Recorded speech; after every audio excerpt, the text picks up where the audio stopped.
Hola, bom dia, Munson here from expatsportugal.com with the Good Morning Portugal show. Now, how many times do you see something like this? People actually looking forward to Monday morning. This is amazing, Andrea, and your cat, Simon. I forgot to mention this. Ton and Andrea's cat, Simon. Let's see if we can find that picture. We were a little bit hurried, weren't we, towards the end of some of the shows last week. There's the cat and the turtle. Again, most unusual. You don't often see a cat and a turtle in the same picture, let alone a turtle that's been found, I think, and then given a home inside a motorhome. This is how Andrea and Tom roll. Simon is the cat. We don't know the turtle's name. It is a turtle, not a tortoise. And Andrea's saying, finally, Monday has arrived. Time for Good Morning Portugal. Best start to the week. God bless you, Andrea. Have a fantastic day, everyone. What a super start to the show. A show which will bring you Gilda in just a moment. Gilda Pereira of Imigrantes. Sorry.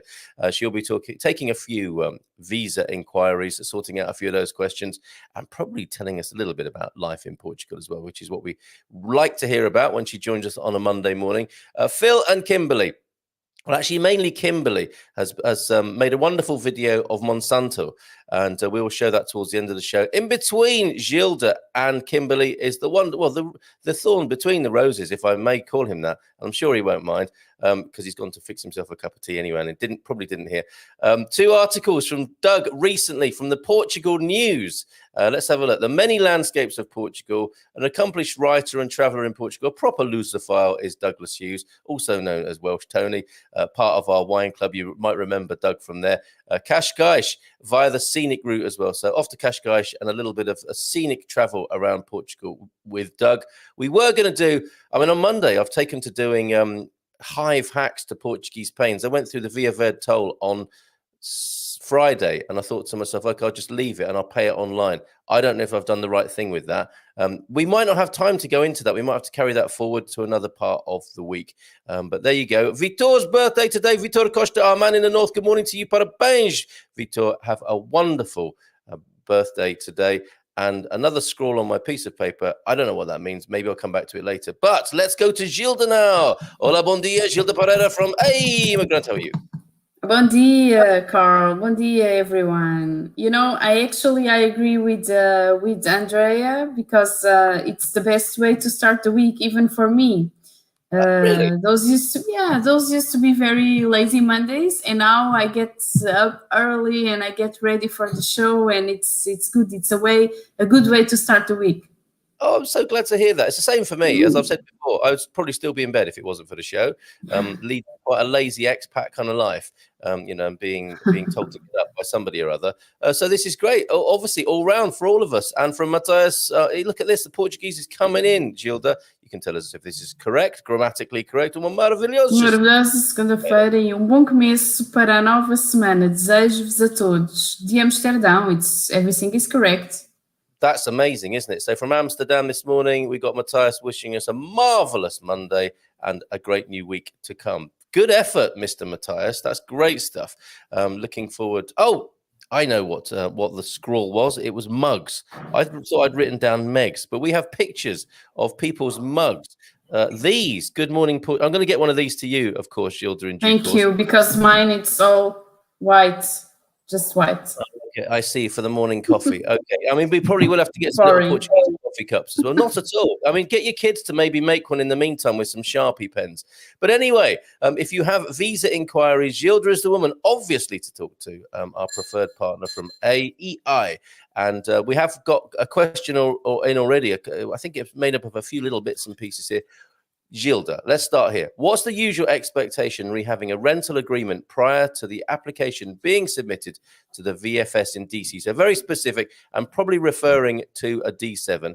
Is the idea renting a cancelable Airbnb for 6 or 12 months in advance, or writing up a rental agreement contingent on the visa being approved? How do you stage all these things? And let's start at the top. It's 12 months, isn't it? Where is this 6-month thing coming from with people at the moment?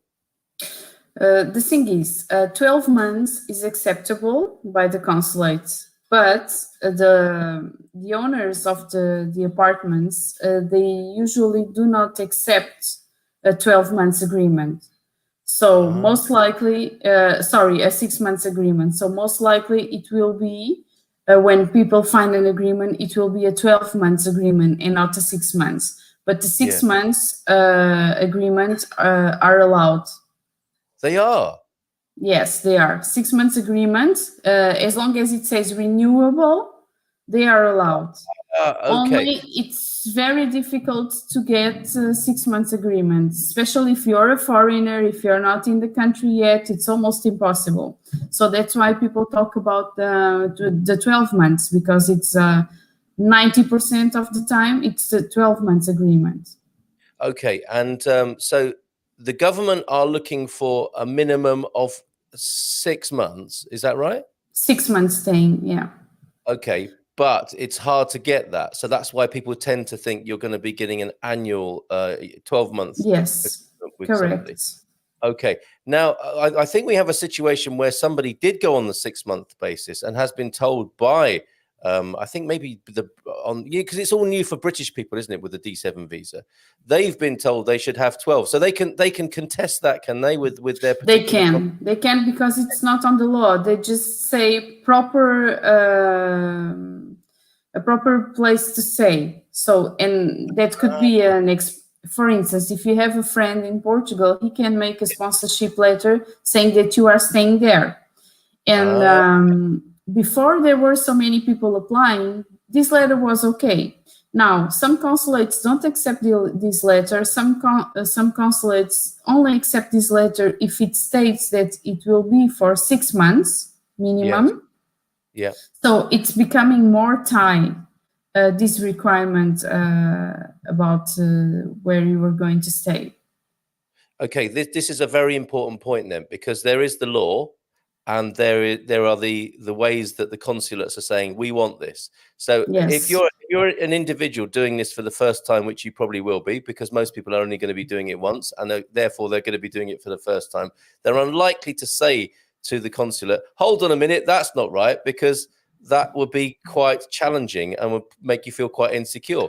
However, if you use an agency, you've got a little bit of backup and a little bit of power, right, from somebody like yourself who could just hold on a minute, actually the law is this, and you could fight that on behalf of the client.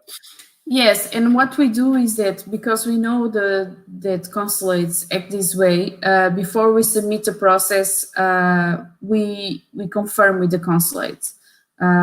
If it is a new consulate that we are working with, for instance, 2 weeks ago we had a process in Zurich and we never used it. We had to confirm what are the specific requirements of your consulate, and there are a few. Okay. So you have to check from consulate to consulate, from VFS to VFS. Yes. Because it's going to be different. And there is also a distinction between what consulates ask for and the actual law, which can ultimately be challenged. Is that right? Yes, correct. Interesting. Okay. So that in a way is a relief, I think, for some people, but it's also a little bit stressful. This process is one that people do, once only, and is uncharted territory. So you can be forgiven for being a little bit wobbly with this. But yeah, it sounds like professional help is useful. You're going to add something else there, Gilda? Yeah, because the accommodation is really the most challenging thing. Because you need to show that you have a rental agreement, but you are not in Portugal. You don't know if your visa is going to be approved. So you really need to make sure to spend this money. You really need to make sure that everything is correct and the visa is going to be approved. And then you have the challenge of renting a place without seeing it, and of dealing with the landlords. They will come, but you are a foreigner, you don't know when you're coming, these are too many doubts, so I want 1 year ahead. Then it's a lot of money to pay. So this is the most difficult part of the whole process. I consider it at the moment the most difficult part of the process, the accommodation. Interesting. So the money in the bank bit, which we'll return to in just a moment, is not as complicated as that. Interesting, very interesting this morning to hear that, and work in progress for many people, and reassurance there from Gilda. Bon dia from Stephen this morning, Andrea and Matthias, Anton. The Dutch are here, everybody, as is Thunder Duck as well. Bon dia todos from Thunder Duck. Elra in Finland is here. Good morning, everyone. Fantastic. A lot of familiar names and faces this morning, and a few new ones as well, and a new word, Lucifer. I learned a new word today. I use it hesitantly, but I think it's certainly true in the shape of Doug, who'll be joining us in a little while. Mark also here. Thank you for your fantastic attendance across the board, Mark. Just recently, Drew Burr also here from Citrus Farming Family. Bon dia to you as well. MF saying good morning, and Matthias giving away the secrets of his translation skills, or his linguistic skills. Bon dia, Gilda and Carl from our friend Jim White. There's Gilda. Bon dia, Jim. And you know that actually we got two couples from the. I'm not going to say their names unless they will. I think that they will talk to you later. But we just got two couples from the community that arrived this weekend. It's great. It's happening more and more. Jerry, you know, he offered some while ago to meet people at the airport with champagne. How it's turning out now is we need a big contract with a good champagne company, and probably an office at the airport, because he's going to be there a lot. So maybe he can use our office. It's not far away. Yeah. No. Okay. Thank you for that, Paul.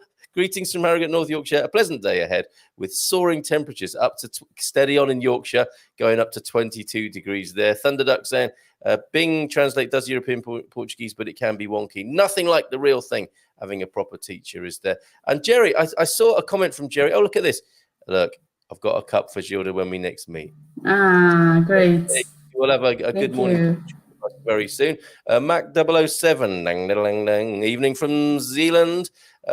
Evening from Zealand, that's good. Look, because it's not so new anymore, is it? So I guess it can just be called Zealand. Looking forward to the show. Pig is the turtles. Of course it is. You know, if you're going to have a turtle, you would call it pig, wouldn't you? Why didn't I know that immediately? Bon dia from visited Cascais yesterday. It was very busy. It normally is, Paul, to be fair. Back to our village this afternoon after a fun weekend. You're talking more about Cascais later in the show. Marty, hello, Marty. Bon dia, Gilda and Carl. Greetings from Alaska. How about that this morning? My stomach is upset with anxiety about rumours of D7 applicants being denied. I don't want my Portugal dream to die. Can we give some reassurance to He's not going to die, Marty. What is going on? Of course not.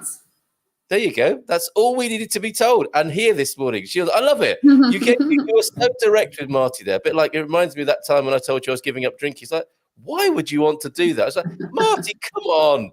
Get a grip, man. It's not going to die. I would like to know more what Marty did when he was in Portugal, because he went to the office, to our office running. Gilda, here I am. Here is something for you. Very nice to meet you. And then he went running, and I never heard from him again. So I guess he had a lot of fun here in Portugal. Spill the we beans, would like Marty. to hear more about that. We so would. Good morning to you from Uma Shinkafi as well. Uma Yanusa Shinkafi, if we give you your full name there. Thank you for being with us this morning. Won't that be a short-term lease, 6 months? You've got to get a separate license for that, no? From Fiza Saigol there. I'm not sure. I mean, I don't know if there's any more to add. You've heard what Gilda has to say on that. What do you make of that, Gilda? Separate lease for that? No. I don't understand. It has to be at least 6 months at least, and we need to confirm with the consulate, because if it's true that London consulate is asking for 12 months, the same thing is with the insurance. Some consulates ask for 4 months insurance, other consulates ask for 12 months. So we really need to check. If they're asking for it, you tend to offer it. You tend to respond in kind rather than challenge them, right? Is that what I'm hearing? Yes, of course. Oh, okay. So because you can't... at the end of the day, they can always say what even sometimes they tell us. Okay. We have the power to make our own decisions on this. The consulates have the power, so they can tell. And we say, yeah, but the law doesn't say, yeah, but we have the power to do the way we want. Okay, so let me re-clarify that then. The idea here, working with an agency, isn't to challenge the law. It's to understand how each and every consulate works and to ease that process in a way that you probably wouldn't know how to do if you were left to your own devices. Okay, got it. All right, because I thought you were going to get heavy with some of these consulates. No, what we do is that when we feel that they are kind of crossing the border there, and like the rights of the people are not being respected, then we need to fight them and make like an appeal to the foreign affairs ministry. Oh, We wow. did that, yes, but it needs to get like for when they deny a visa without a proper reason. And we don't want to be going there. Ideally, you don't want to be doing that, do you? No, we don't. We do everything that we try, but sometimes there are consulates very difficult to deal with, but we prepare the clients so they are aware. We say this consulate is going to be very difficult, and most likely this is going to happen. But we know, because we don't submit any process if it's not compliant with the law. But we know that you fulfill all the requirements. So if something happens, we are going to make an appeal. Okay, excellent. That's clear. Thank you very much. With a 1-year agreement, you can give 120 days notice after 4 months as well. That's, of course, if it is written into the agreement. You need to double check that. No, it's by law. It doesn't need to be written there. All right, there you go. Thank you very much, Thunderduck. Thank you very much, Gilda. That's good to know. Question: do I have to have a Millennium Bank account, or can I choose Ativo Bank account? They're the same bank, actually, MF. Funnily enough, aren't they? Yeah, he can choose the Activo Bank only. I don't think if it's going to be possible to open a bank account remotely with Active. And it's more difficult for Active Bank because it's an online bank and you don't have anyone supporting you. It's more difficult then to get the bank statements for the visa. So my advice is open with the Millennium. It's actually the same bank. And then when you arrive, you change to Active. Okay. Yeah, that's a good solution. That's a good solution. As a Millennium user myself, banks are pretty much of a muchness in many ways, and they're as good as any, and they are well known. I think it's probably good to go with the well known in this instance as well, isn't it? And my hack the other day, I think I thought I was right in suggesting people open a Millennium Bank in London. A bank account in London because there's a Millennium branch there. But apparently someone told me that's not seen, strictly speaking, as a Portuguese bank account then, even though it's a Portuguese company. Yes. What do we have to do? You need to have the NIF, and you need to have a contact of a Portuguese Millennium Bank. Like if you're working with us, what do? We say to the Portuguese branch, we need to open this bank account in London. And the person goes there to sign the documents, but it's the bank account is already prepared from the Portuguese branch. Ah, okay, of course. So what they do is that they collect the signatures. Yes, you're not opening an account with them in London. You're using their branch to do the process. Got it. That makes sense. Yeah. You bring such light and clarity, Gilda, where I'm bumbling around in the dark. Gilda, I'll be staying and looking after my expats home in the West Algarve for at least 6 months. Will this be enough when applying for? I think that's going to be a visa at the end of that from Mac 007. What is you probably need to tell us what your expats home is. I mean, is that a kind of promissory note? You can get a promissory note, can't you, from somebody? You like you said, your friend could say you're staying there and will attest to that. But it does need to be something of a legal process, I would have thought. Tell us more, Mac. Bon dia, alegria. Hope all are well. Mike and Maggie, good morning to you. Tom, good morning, everyone. Andrea is an American citizen, but I have a valid Dutch residence permit, Schengen. Would it make it easier to get a Portuguese residence permit visa? Of course it would, right? Repatriation has got to be easier with that method there. The only thing that I find it easier is that it can go through the Dutch consulate. Right. The process, but the process needs to be done. But I think possibly the question here is: should Andrea do a D7 as an American citizen, or get repatriation with Tom? And you'll have to clarify that for us. He's a Dutch. Is he a Dutch? Yes. Oh no, you're ahead of me again there.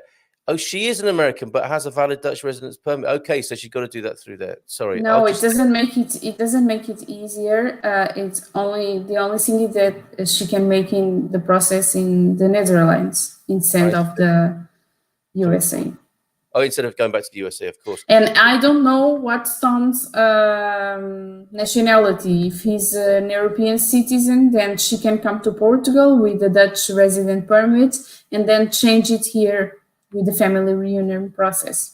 That's what I'd fast forwarded to myself. Okay, but that assumes that Ton is a Schengen person as well. Okay, we're running out of time with Gilda. I'm going to do as many of these as I can. Hola, bon dia from Rebel Mama Khadija. And honestly, we took 12-month lease December 1st. VFS appointments Jan. Moved here in March. Just bought a house and we'll move in this week. That is 9 months. So a year lease is not a ridiculously long thing. Our landlord gladly let us out of our last 3 months. Well, that's a good news story, isn't it? Yes, great. And you know what? With so many people coming to Portugal, I would have thought the transfer of leases is getting easier and easier too. That might help. Bon dia from Francis. Good morning to you, Francis. Thunderduck says, we used EI and they relieved a lot of stress. That's what we like to hear. Thank you, Thunderduck. Great. It is easier to get a D7. Is it easier to get a D7 in Portugal or in your own country? It's not possible to get it in Portugal. It's not possible, okay? The D7, the D stands for residency, okay? So it's a residency visa, and the only entity that it's able to grant visas are the consulates, and there are no consulates in Portugal, no Portuguese consulates in Portugal. So you need to get it either in your home country or your residency country. It's not possible to get it in Portugal. Why would there be Portuguese consulates in Portugal? They're not necessary. You're already in Portugal. So there you go. It's got to be done in your country of origin. There for you, Paul. Good morning from Jacqueline Branco. Good morning. My biggest thing about having a 6 or 12-month rental is that I want to get there and buy something as soon as possible. I'm not sure. So you want to you want to start building within month 1 or something like that, Stephen. Think about the transferability of the lease then, I would say. And there are plenty of other expats coming in your slipstream, mate, who you might be able to assign to. You heard of Rebel Mama's, Khadija's good fortune there, where the landlord said, no problem, and allowed them to get out of their lease without too much trouble by the sound of it. Yes, absolutely right, Matthias. Corey is also here as well. Bon dia to you. Patricia's here. Bon dia to you. And good morning, people. Head Gardener McGrady will be back here at 6:15 this evening with a gardening Q&A. Midlife crisis is here, everybody. Zealand's in Denmark, I think. Oh, and bon dia. Thank you for that clarification. And Garvo's here too. Just a minute or two to go then, Gilda. Is there anything else? There was another part to that question, and anything else you might want to add? Is the expectation having US 10 to 20K in a Portugal bank account once you move in? Once you move in the temporary D7 in order to get the full extension. So could you tell us about the amount that's required when you're applying, but then how long do you need to show that for? How long is that money going to need to be in the bank? Okay, so what the consulates, and again, this is not in the law, but what the consulates are looking to see is that you have the 24 Portuguese minimum wages in your bank account when you apply for the visa. And that is going to be 16,000 euros per person. Okay, we are not talking about the children's because they don't go as an applicants now. And what they want to see is that you have this money because the resident permit is now granted for 2 years. Yeah. So they want to make sure that at least for 2 years, we are going to give you the resident permit. We don't want to worry about you. That's what's on their mindset. And my advice is to keep that money until you go to the SEF appointment. Okay. Okay. And then afterwards, it will be for your own expenses in Portugal. Okay. So upon approval, it's no longer an issue at that SEF appointment. Exactly. Very good. Okay, I'm sorry we can't take any more questions. Gilda has to go and process visas and do exciting stuff like that. I do. Gilda, thank you so much. Muito obrigado. Thank you. See you next week. Boa semana. Thank you for starting with us. Thank you so much. Gone too quickly, I'm afraid. I'm so sorry. If you want to ask, if you want to get your visa questions in, and you want to do it in this environment, do please get in early on a Monday morning. Otherwise, she has to go and do some work. She has to go and actually process the work as well. So do get in early. And if you haven't been satisfied with the answer or being able to ask your question this morning, because time has moved on, go to the forum, expatsportugal.com facebook.com/community. Welsh Tony is here, everybody, aka Doug. Let's bring him onto the screen now. We'll come back to those fabulous mugshots. I think we've got a mugshot that's going to be very hard to beat, I have to say, and some lovely videos of a video of Monsanto. Actually, the thing I was going to share with you myself this morning, before I derailed myself, which is what usually happens with the excitement of starting the show, is this. This, to me, if geese could watch this show, this is what they would see, something like this.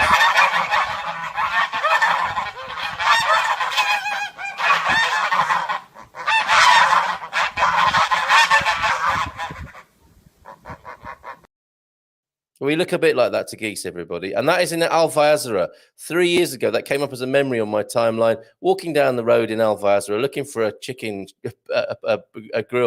grill in Alvázora, confronted by those geese. Garvo may have seen them. Welsh Tony, how are you this morning? Oh, you've caught me revising. Hang on a minute, let me put that down. How are you guys? Hola, bom dia. I keep wanting to call you Tony. It's just a nickname because Doug here, Douglas Hughes, loves a motor. So he's like Welsh Tony, like Swiss Tony. Hey. Could you hold that paper up again, Doug, so that we can see the paper you write for? Look at that, everybody. Hang on a second. Hang on a minute. Can you see that? The Portugal news, everybody. Yeah. Doug, let's set the scene. How long have you been coming to Portugal, and how long have you been writing for the Portugal news? Oh, a while. In both counts. I've been coming to Portugal for 10 or 12 years, if not slightly more now. I mean, time goes, doesn't it? It certainly does. Absolutely. Okay, yeah. and I've described you as a Lusophile, a lover of all things Lusophonic. Did you say Lucifer? No, I'm not going to describe you as Lucifer. I would not dare get. That's not for me to judge. That's for others to judge there, Doug. We've got you on this morning to talk about these wonderful articles you've written and others. I mean, the last time we spoke, it was about your concerns around climate change, wasn't it? And you wrote a compelling article in the same paper on the same subject. But so this time we've got you back on a somewhat more cheery subject, I think. I mean, not that the other isn't important and there's a time and a place, but this is your one of your most recent appearances. These two articles go together, Cascais via the scenic route, and this one, The Many Landscapes of Portugal, which you've been very kind enough to come and talk to us about this morning. So welcome back to the show. You were, of course, a vital part of the Good Morning Portugal wine tasting club experiment. I was the decorker. Yeah, you were the decorker in many senses of the word, politically and socially, and also enologically, viticulturally there. But look at this. You begin here, Doug. For me, Portuguese journeys often begin from the Algarve. For many people, of course, they start in the north if people are coming by road and driving through. But you start in the Algarve, and then you have a little mosey around. Tell us about some of the places you've been, possibly the snow-capped mountains of Serra da Estrela. What's that like for people who've never been there? Do you like goat cheese? I do. I mean, they have an awful lot of that there. I mean, they produce a great deal of goat's cheese up there, and of course wines and other things. And the food is totally different from what you'd expect to. Hello, Garvo. Douglas! It's usually Frank, isn't it? So, it is. So I like that. Yeah. Yes. Good morning, hola, bom dia, Gary. It's the food is of a totally different ilk to what you'd expect in the Algarve or even in Lisbon. I mean, you can eat what you want there, can't you? It's very diverse, but certainly very rugged and awfully big portions up there, which would suit me very well, as you can probably see up in the north of Portugal. Okay, that's fantastic. You have a beautiful turn of phrase. So you say here. Let's do it justice. Then, of course, there are the vast rolling plains of the Alentejo. So moving on from the Serra da Estrela and the Portuguese interior, with endless miles of pin-straight roads which slice through golden, sun-parched landscapes that shimmer in the heat haze. Just makes you want to come to Portugal just reading that one sentence. It hits 40+ degrees quite regularly in these parts. So tell us now about the fertile plains of the Alentejo and Castelo de Vide. What's it like there? There's an awful lot of them. The fertile plains of the Alentejo.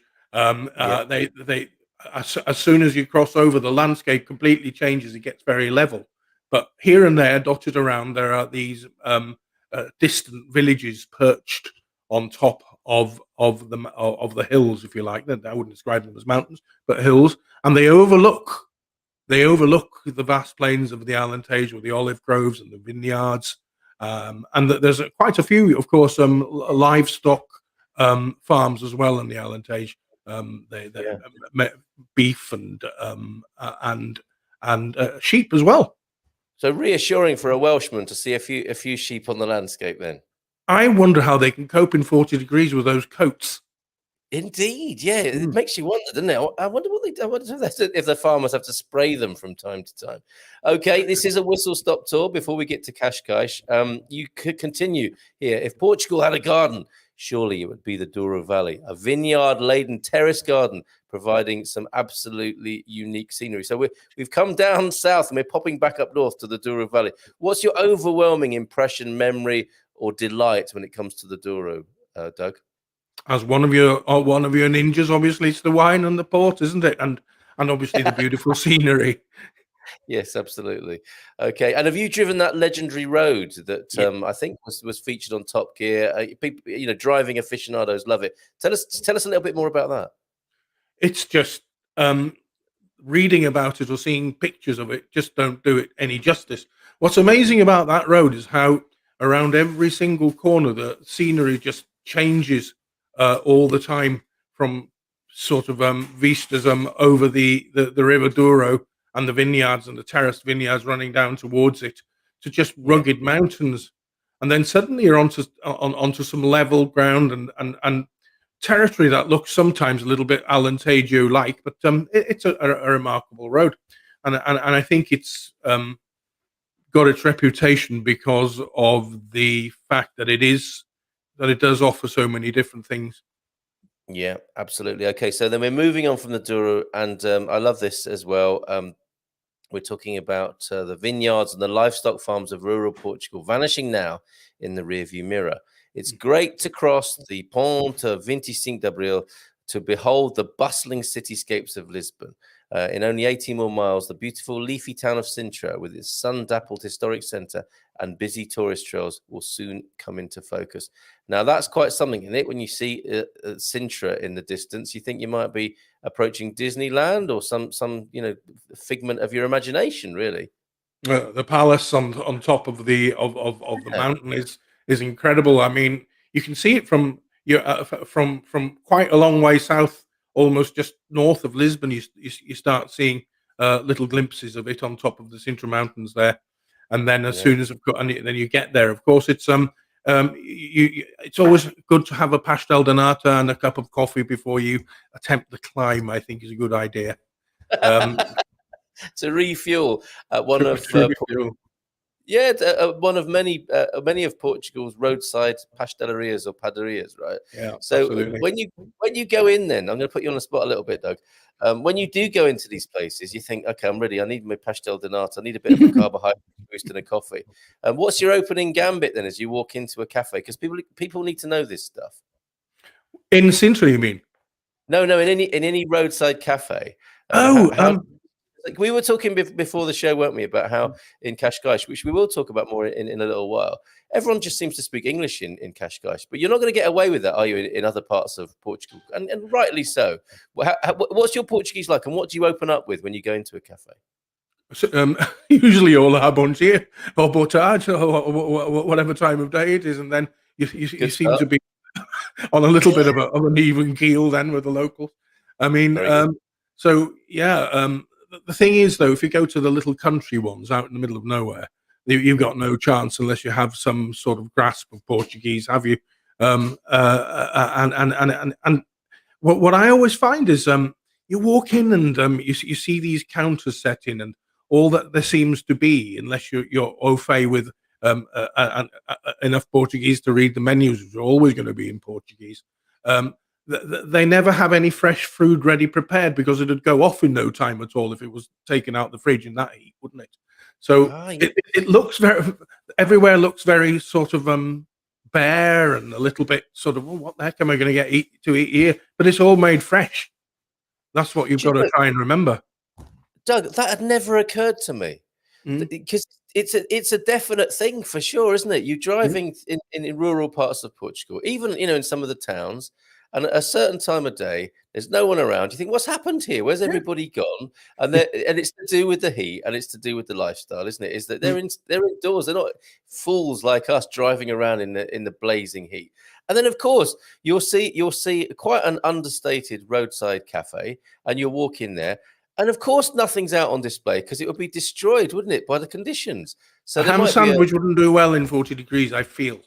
It'd be pretty curly. It'd be pretty curly within 30 minutes, I would have thought. So yes, everything's out back in the fridge, waiting to be made freshly. There might be a salty snack that copes a little bit better, like your samosa or a little bit of a risotto de camarão or something like that on display.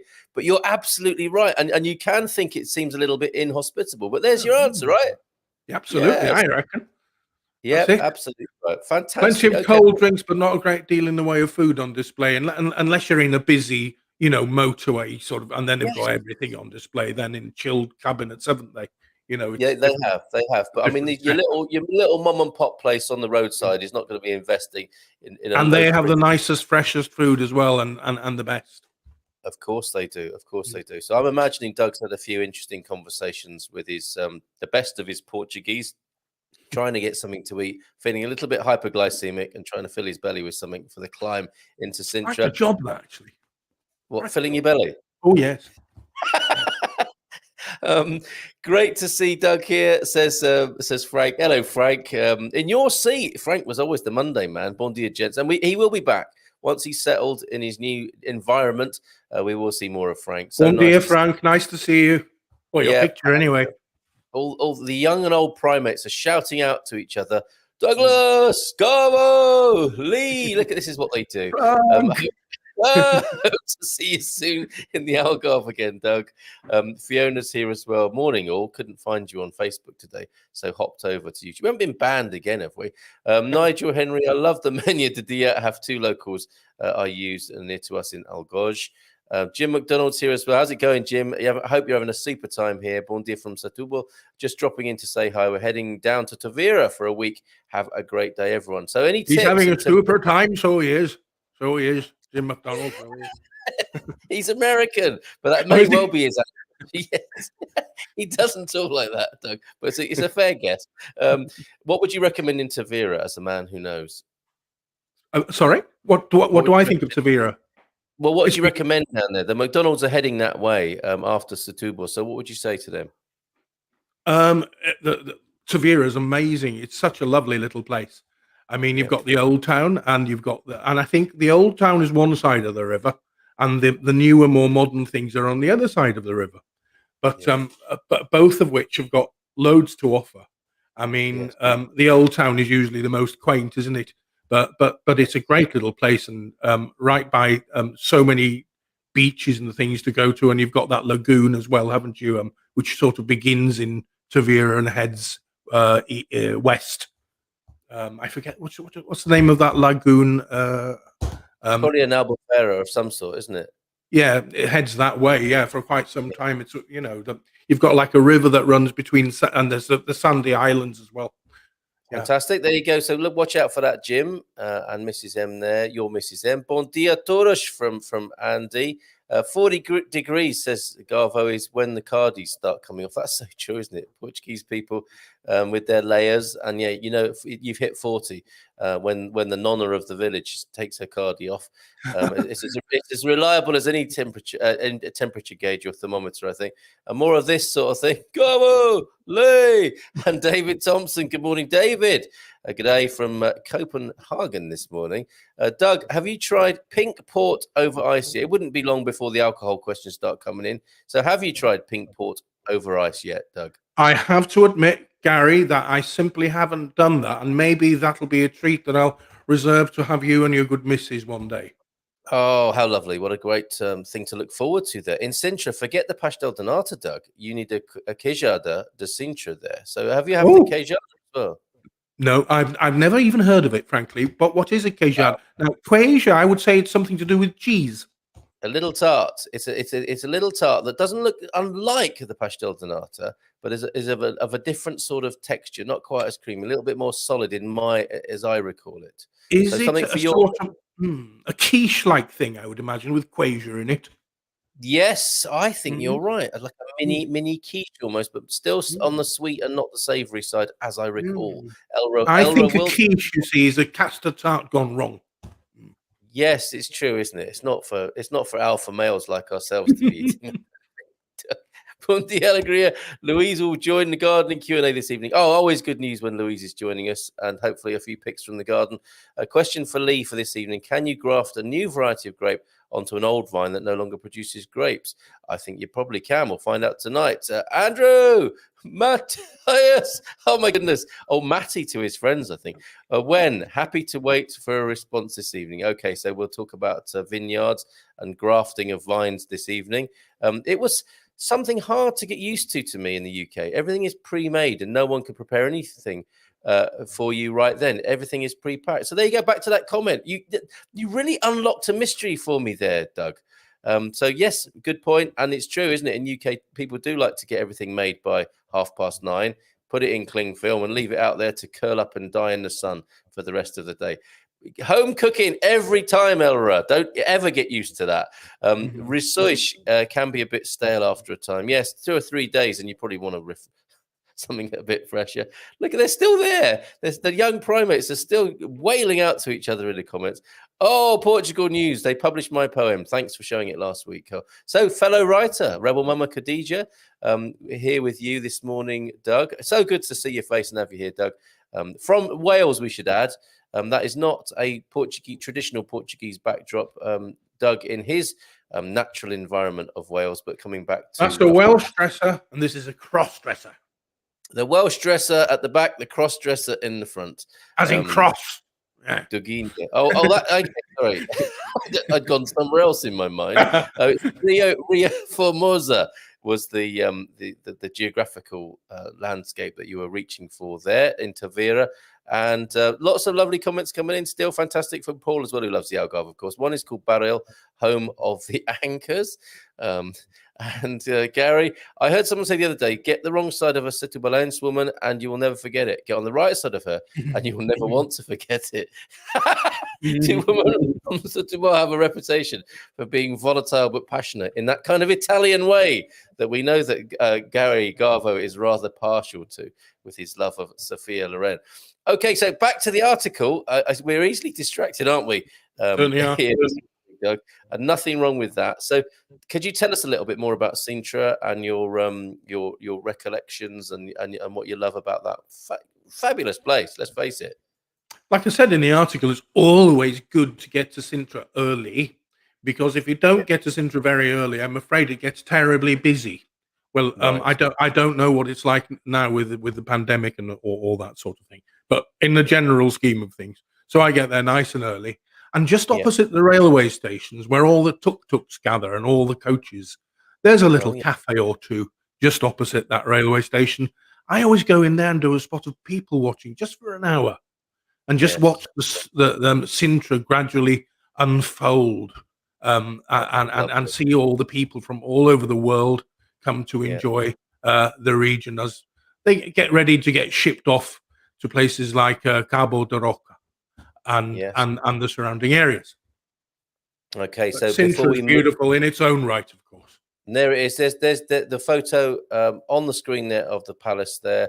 And before we leave there and go to Cascais, because look at the time, Doug. I know you've got to go soon.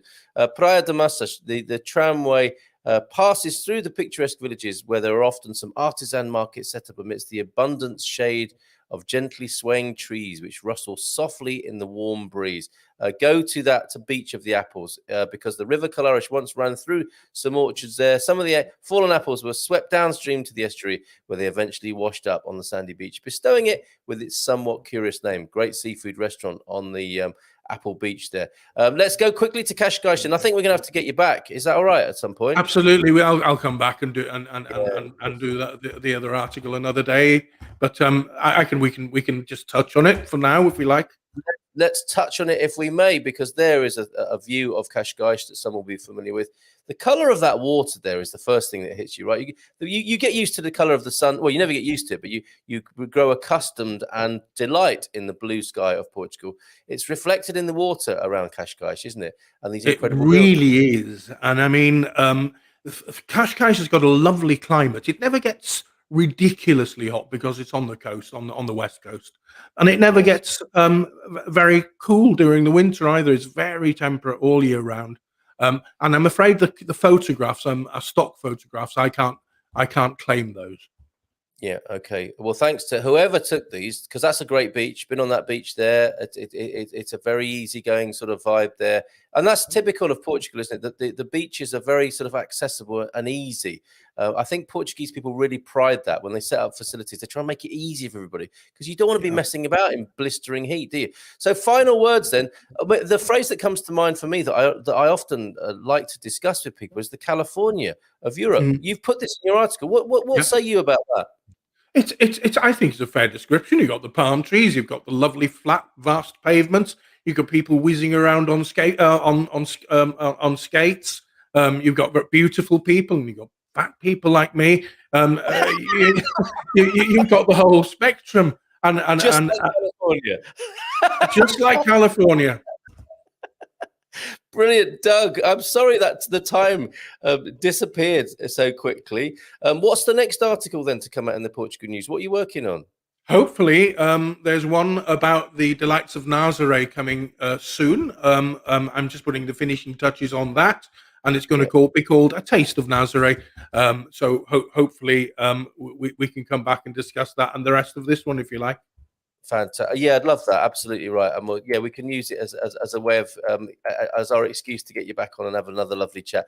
The links to both articles are now in the comments, folks. You've got a lovely way of writing, Doug. It's always a pleasure to read what you write, but it's a bigger pleasure to have you on the screen and have a chat and catch up with you. Thank you so much for doing that today.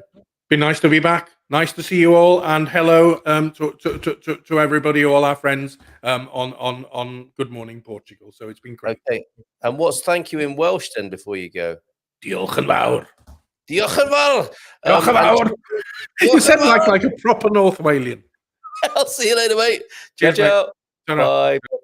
There he goes, Welsh Tony. Douglas Hughes, of course, the great writer in the Portugal news and lover of all things Portuguese. A great bloke to have a beer with, obviously, on his journey. Or maybe he could do that, couldn't he? He could kind of rent himself out for lunch to tell you all about Portugal. Good company, Douglas Hughes there. Okay, Barrel is okay, says Andy, but still prefer Fusetta. We're getting into the detail here. Praia de Luz being mentioned, of course, there. Legendary Praia de Luz. Hola, bon dia. Happy Monday. 90 minutes today, please go. Or more. I can't do it today, Capricorn 12. Monday is especially challenging. Morning, cave lads, man cave lads. There they are, the young primates, as they call them. According to Wikipedia, cajada is a type of sweet made famously in Sintra, Portugal. It is a small sweet prepared using cheese or requeijão, eggs, milk, and powdered sugar. So there you go, definitely on the sweet side. And Sintra's preference over the pastel de nata, by the sound of it. Other cajadas are produced in Madeira, Azores, Évora, Pereira in Montemor or Velho. Bon dia from Jackie Polly. This one, hey Jackie, how are you? Where you been?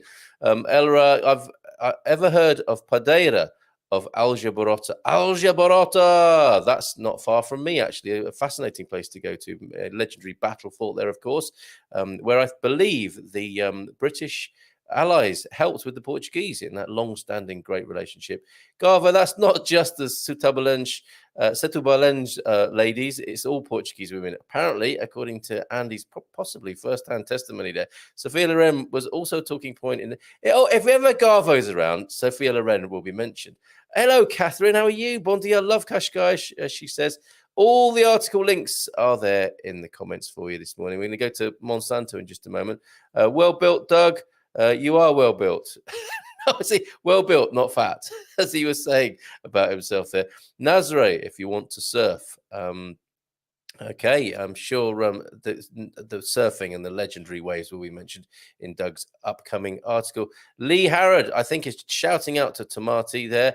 Morning, Lee, howling and a beating of the chest. We need some video of that, guys, at some point. Tomorrow, I should let you know, we've got a business. You know how we like to feature a Portuguese business on a Tuesday, on Consumer Tuesday. We talk about things to do with money and business. Souvenir, isn't that a good play on words? Sneakers that are Portugal themed. And we'll be talking to Gonzalo from Souvenir tomorrow, hopefully, if we can get that organized.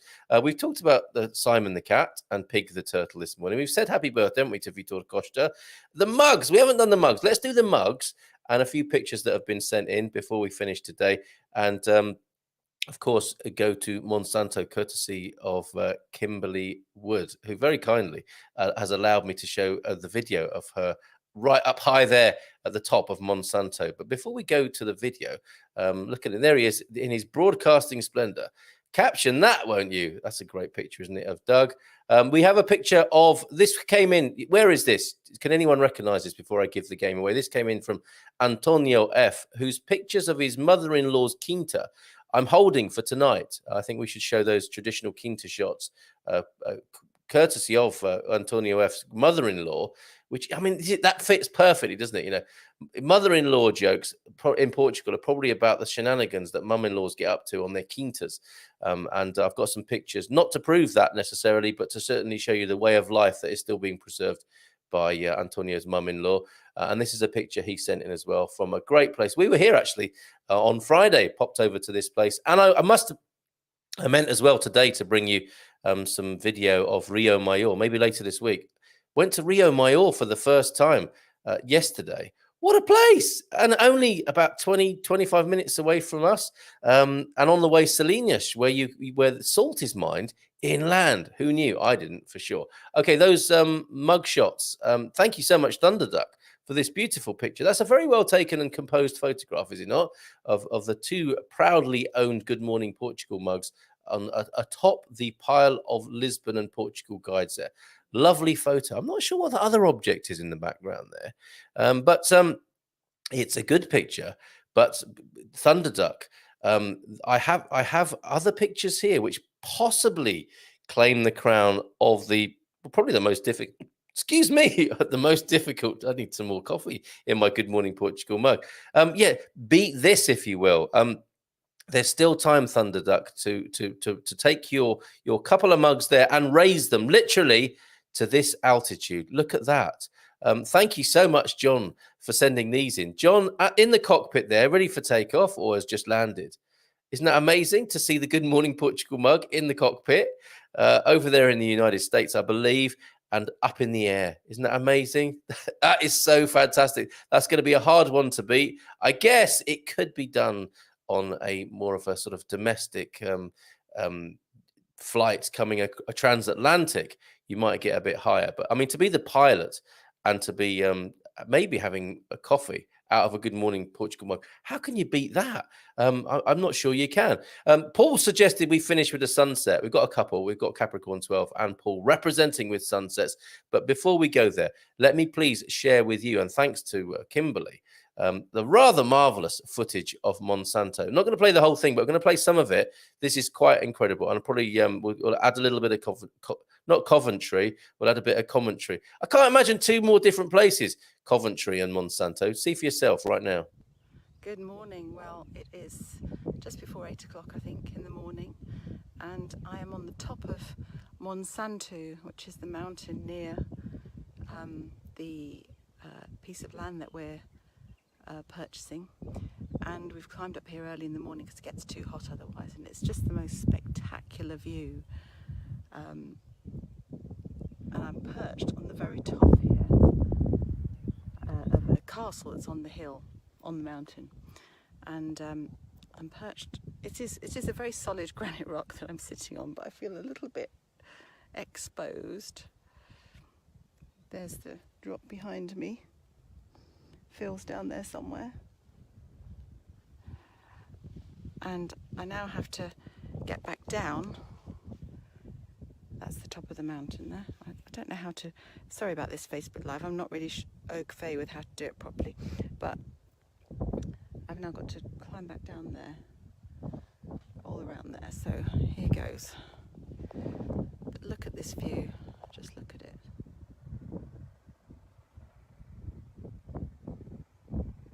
It is incredible.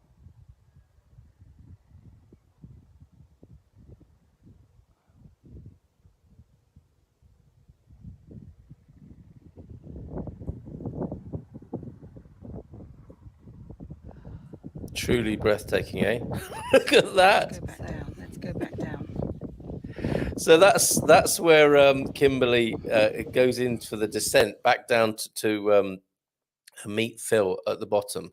And if you want to find out more about these two, this pair who've come to Portugal very recently, you may have seen them before on the show. I talked to Phil a little while ago, and the whole business of the law of attraction and thoughts become things. Phil spoke to me about that a little while ago. Perfect for our spiritual Portugal show that me and Mrs. Emma started doing on a Saturday night as well as a Tuesday night. But isn't that amazing there? And you can see their journey. They have just written an article. It's an ongoing blog about their arrival and their plans in Portugal. How do we build a homestead? Of particular interest, I think, to people who are into the idea of homesteading here. What better place to set up a homestead than in Portugal? Central Portugal, northern Portugal. That's what they're doing, and they are very kindly documenting their whole journey, not just the practicalities, but how they brought it into being with their thought processes and how they see the world. So I would thoroughly recommend, if that's on your sort of wavelength, which I think it is, the likes of Matthias here, me and Mrs. M, people who are up for, having a land with a water source on, and maybe exploring a little bit of renewable technology. I was looking at a home biogas unit, which I'm going to definitely show you one of these mornings. This is something that you put your toilet waste into. Sorry if you're having your breakfast, but there are these units now that you can plumb your plumbing so that your human waste goes into a digester, which creates gas that you can cook on. Right? People have been doing this around the world for centuries, haven't they? But the technology is coming into the other parts of the world for people who want to be a little bit more off-grid, who probably resent paying massive gas bills and power bills, with companies who are becoming more and more distant and not really sure of the supply. So I think there are a number of reasons, aren't there, for people becoming homesteaders and preppers, all that sort of vibe.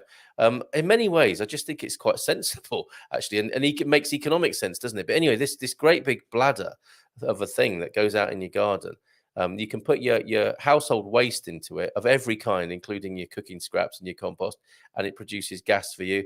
It produces a runoff that you can use for fertilizer, and I think there's a more mulchy kind of waste at times as well, but a closed loop system upon which you can cook. Isn't that the most amazing thing? Tom and Barbara had even back in the Thunderduck. Thank you for that. The Good Life with Jerry. What's she called? Margot and Jerry. And Tom and Barbara on The Good Life. They had that one of the episodes. We must look that up. The digester in the basement. I'm sure there's a lot of comic, and I think they've come a long way since the 70s, but I'm suspecting there's a lot of comedy value in having a methane digester in your basement in the suburbs of suburban Surrey.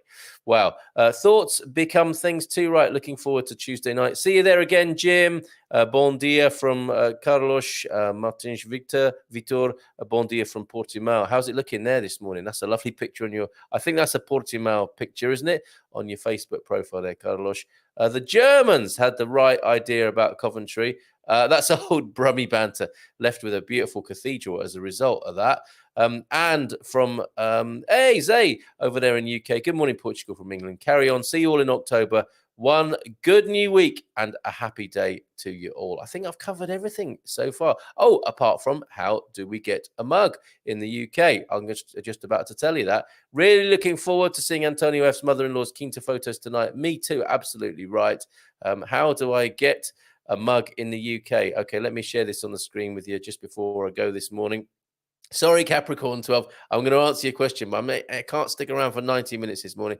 What you're looking for is Expats Portugal. on Etsy, which I'm going to just pop onto the screen for you now.